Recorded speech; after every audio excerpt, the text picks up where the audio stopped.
बिस्मिल्लाहिर्रहमानिर्रहीम।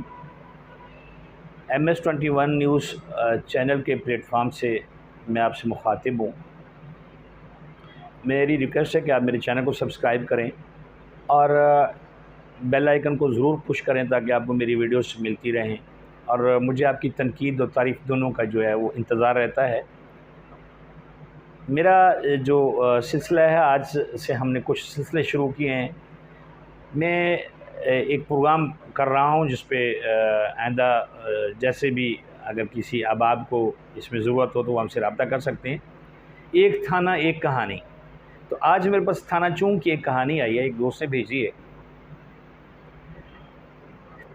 ये जो अभी 23 और 24 जो इसी महीने की पिछली तवारीख़ हैं, यानी कि जुलाई की 23 और 24 जुलाई की दरमियानी रात 1 बजे के करीब जो थाना चूंग है लाहौर, उसकी बिल्कुल बैक साइड पे गुलशन जो चूंग है वहाँ पे कुछ डाकू जो हैं वो फहद कम्बो नामी आदमी के घर में घुसते हैं। और उनके घर में घुसने का तरीक़ाकार ये है कि वो ऊपर वाली मंजिल पे आते हैं, फैमिली को जगाते हैं, उनको यरगमाल बनाते हैं, असले के ज़ोर पे उनको लूटते हैं, नकदी ज़ेवरात वगैरह लूट लेते हैं। और फिर निचली मंजिल पे यानी कि ग्राउंड फ्लोर पे आते हैं। वहाँ पे शोएब कम्बो जो हैं उनकी फैमिली सोई होती है, उनको जगाते हैं। उनको जगा के कहते हैं कि जी हम पुलिस वाले हैं और हम आपकी तलाशी लेने के लिए आए हैं कि आपके ऊपर कुछ 4 के करीब मुकदमात हैं नाजायज़ असला के, और आप लोगों ने असला घर में छुपाया हुआ है। फैमिली जो है वो चूँकि थोड़ी सी पढ़ी लिखी है और हालात को समझती है, तो वो सवाल किया फैमिली ने कि जी आपके पास कोई सर्च वारंट या कोई ऐसा कोई है चीज़, तो जिस पे वो असला तान के उनको लूटना शुरू करते हैं, गाली गलौज करते हैं। शोएब कम्बो की फ़ैमिली और जो फहद कम्बो है, इनकी फ़ैमिलीज़ जो हैं ये मतलब ये लोग अपने तय उनको उनके साथ मुज़ाहमत करते हैं। जब मुज़ाहमत करते हैं तो वो डाकू भागते हैं।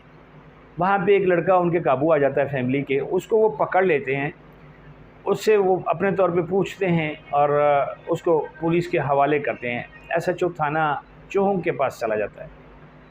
ये सारी जो है वीडियो में मैं आपको उनकी दरख्वास्त भी दिखाऊंगा, वो जो डाकू है वो भी दिखाऊंगा, सारा कुछ दिखाऊंगा। अब सवाल ये पैदा होता है कि 2-3 दिन तक उसकी जो है ना FIR दर्ज नहीं होती है। FIR का मतलब जो है वो आपको समझना बहुत ज़रूरी है। FIR का मतलब होता है फर्स्ट इंफॉर्मेशन रिपोर्ट। पुलिस जो है ज़ाब्ता जो है उसके मुताबिक, या जैसे नाम है FIR का, कि अब अगर आपके पास कोई भी आता है, पुलिस स्टेशन जाता है, वो कहता है कि जी मेरा ये मसला है, तो उसको FIR दर्ज करते हैं, यानी फ़र्स्ट इंफॉर्मेशन रिपोर्ट, उसकी रिपोर्ट पे FIR दर्ज हो जाती है।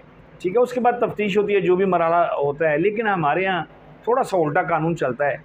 आप दरख्वास्त दे देते हैं और उसके बाद जो है वो पुलिस जो है वो इंक्वायरी करती रहती है, फिर मुकदमा दर्ज होता है।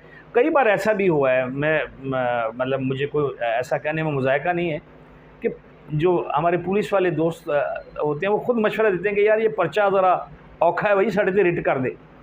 कोर्ट के थ्रू जो पर्चा हो जाता है, तो क्या वो पर्चा जो है वो इस तरह दरख्वास्त पे नहीं हो सकता?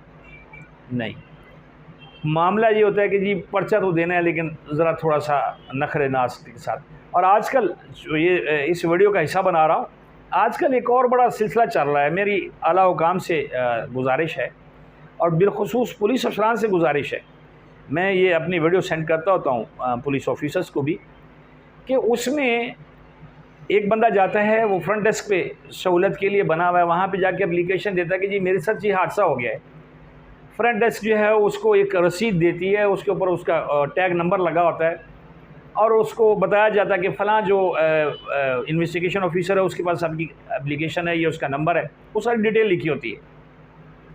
आप यकीन करें कि चंद दिन पहले मेरे साथ भी वाक़या हुआ है कि मुझे अभी तक भी, मैंने एक कंप्लेंट की हुई है, मेरे साथ चोरी हुई है, मैंने कंप्लेंट की, अभी तक मुझे पुलिस ने शामिल तफ्तीश नहीं किया, मुझे एक सिंपल इन्वेस्टिगेशन ऑफिसर की कॉल तक नहीं आई है।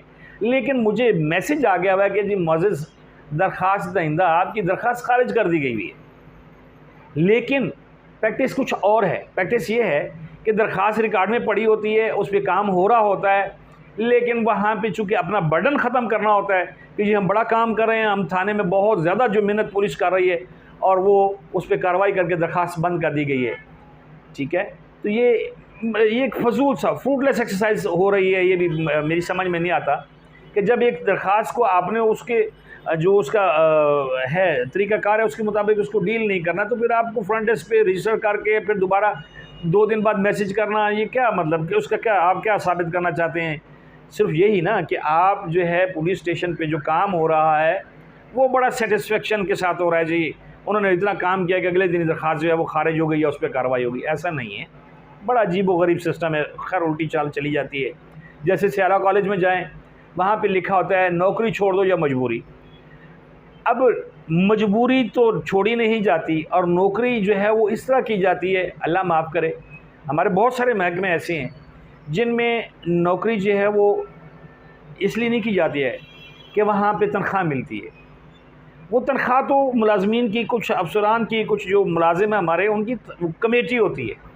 काम तो वो जो होता है, जो आमदन होती है वो उसको गिनते हैं जो किसी का काम फंसा के किया जाता है, जो उससे पैसे लिए जाते हैं, वो बेसिकली वो आमदन होती है।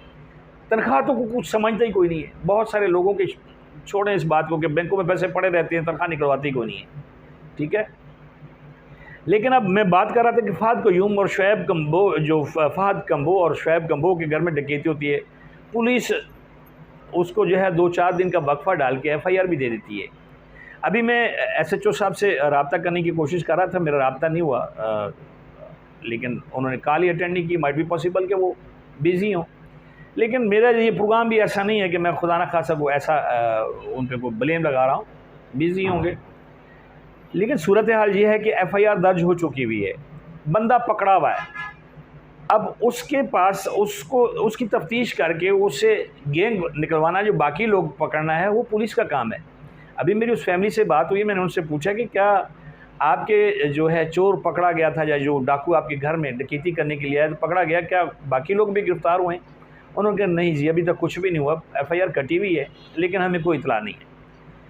इतना आसान मुकदमा, लेकिन इस आसानी के अलावा जो है इस वक्त जो मैं आपसे बात करना चाहता हूँ वो ये है, पेट्रोल जितना महंगा हो गया है या महंगाई की जो आलम है उसमें बहुत ज़्यादा नौजवान, ये लड़का जो वीडियो में अभी आप देखेंगे चोर, ये भी जवान आदमी है, डाकू जो है वो जवान आदमी है, साफ़ सुथरे उसने कपड़े पहने हुए हैं, बड़ी अच्छी कटिंग की हुई है उसने। ये अब बच्चों की जो लोग हैं छोटे मोटी वारदातें करना मजबूरी बनती जा रही है। माँ बाप पेट्रोल अफोर्ड नहीं कर सकते, मिलों में तनख्वाहें नहीं। अब बताएं कि 18,000 या 16,000 रुपये वर्कर लेने वाला जो है वो अपने बाइक में पेट्रोल डलवाएगा आने जाने के लिए, या वो क्या करेगा? माँ बाप को देगा, किराया देगा, क्या करेगा? नहीं, ऐसा इस लेवल पे कोई भी नहीं सोचता है। बस हर बंदा अपने अपने जो इक़्तिदार है उसमें जो जो उसको ओहदा मिला वो बढ़ के ही मारे जा रहा है। तो ये वारदातें बढ़ेंगी और ये साफ़ सुथरे डाकू मार्केट में आएंगे। इससे बचने का एक ही तरीका है कि आप महंगाई को कंट्रोल करें, पेट्रोल की सतह को लेवल पे लाएं। क्यों कि हमारे यहाँ बहुत ज़्यादा टैक्सेस हैं। अभी छोटी सी बात है कि रावलपिंडी में जी बार काउंसिल ने वो रिट की है, उन्होंने टैक्सेस पे स्टे लिया हुआ है। मेरे घर का बिल आया, उसमें आप यकीन करें कि 4,500-5,000 रुपये सिर्फ टैक्सेस हैं। GST है, ये फ़लाँ है, ये फ़लाँ है, ये फ़लाँ है जी। पैसे हमारे, हम एडवांस देते हैं, वहाँ से हम मीटर लगवाते हैं, डिमांड नोटिस देते हैं, तार हमारे पैसों की होती है, फिर हम लाइन रेंट भी देते हैं, फिर हम टैक्स भी देते हैं। तो ये चीज़ें जो हैं ये डाकू पैदा कर रही हैं, ये महंगाई डाकू पैदा कर रही है। और ये मुआशरा अल्लाह के रहम व करम पे तो है ही है, लेकिन खुदा के वास्ते इसको डाकुओं के रहम व करम पे मत छोड़ें। और फ़हद क़य्यूम और फ़हद कम्बो, सॉरी मैं क़य्यूम कह देता हूँ, फ़हद कम्बो और शुएब कम्बो के घर में जो वारदात हुई है वो बड़ी सिंपल सी वारदात है, लेकिन उसके बैक पे भी देखें कि उसके बरक़ात क्या हैं, ये क्यों हुआ। ये लगता सारा कुछ ऐसे जैसे प्री प्लान होता है। मैं उम्मीद करता हूँ कि ये इसकी जो है आप लोग मुझसे अपनी स्टोरीज शेयर किया करेंगे।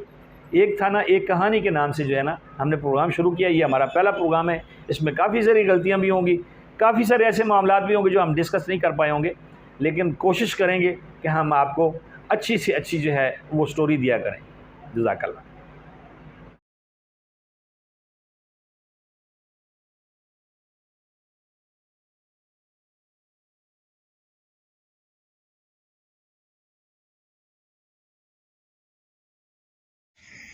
ਕਿਹੜਾ ਮੁੰਡਾ ਕਿਹੜਾ ਕੀ ਨਾਂ ਹੈ ਉਹਦਾ? मेरे बाल थोड़ा जिहा ढिला कर दे, मैं तो सारी गल दसना, तो घर बैठा दो, नहीं ढिला नहीं करना, वैसे बैठा खुद घर ले चलना। ढिला नहीं करना ਕਰ ਦੇ ਲਾ कर